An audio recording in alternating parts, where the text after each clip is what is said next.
आँखा छैन हेरेर हिँड्न सक्दैनौ म त हेरेर हिँडिरहेको थिएँ तर अचानक यति राम्रो सुन्दरीको नजर बन्धनमा परे भो भो धेरै डाइलग नहान डाइलग होइन मिस सत्य भनेको मैले तिमी एक्टर बन्ने तयारी गर्दैछौ जस्तो छ हो तर हिरोइन भेटिएको थिएन आज भेटियो तिम्रो नाम के हो पहिला तिमी भन न म सुनिल म चाहिँ माया नाम नै माया ओहो म त फसेँ यार किन मान्छेहरू मायामा पर्छन् तर म त मायासँगै छु आज तिमीले मलाई किन बोलायो एकदम सिरियस कुरा छ सिरियस के कुरा हो त्यस्तो म तिमीलाई मन पराउँछु अनि आजबाट मेरो गर्लफ्रेन्ड भन न यति छिटो किनकि मेरो मम्मीले सधैँ भन्ने गर्नुहुन्छ कि स्ट्रङ कनेक्सन भेट्ने बित्तिकै कनेक्ट गरिहाल्नु पर्छ अरे फेरि अप्ठ्यारो पर्छ ठिक छ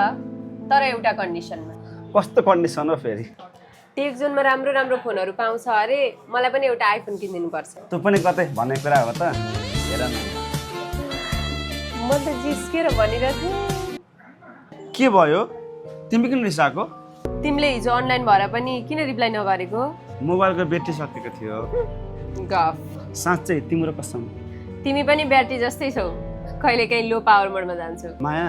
मैले एउटा कुरा बुझेँ फेरि के बुझ्यौ तिमी बिना मेरो लाइफ बोरिङ छ बोरिङ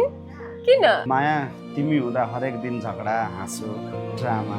सबै हुन्छ त्यो त राम्रो हो माया त्यही नै साँचो माया रहेछ त्यसो भए म पनि एउटा कुरा भन्छु भन न के कुरा हो तिमी बिना पनि म बस्न सक्छु साँच्चै होइन होइन आइ एम जस्ट जोकिङ